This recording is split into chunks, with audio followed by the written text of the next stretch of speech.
Great. So let's now do a little bit of a short practice. Can you hold up one of your hand controllers and point it towards the star? Now click. Excellent. So without looking at your hands, who remembers how to get to the menu? That's it. It's just underneath your left thumb and looks like three lines.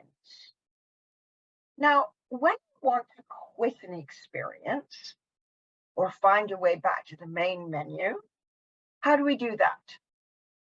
Excellent. So the Oculus button is just underneath your right thumb. So do you always have to move physically in order to see what's on either side of you?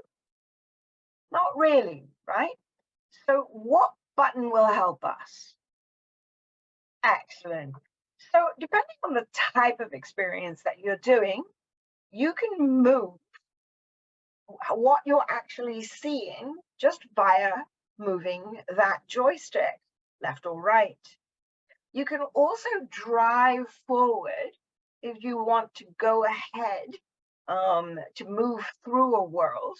But do remember that this can be really, really quick.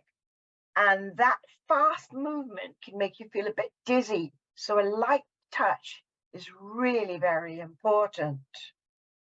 Okay, so let's move on to the headset.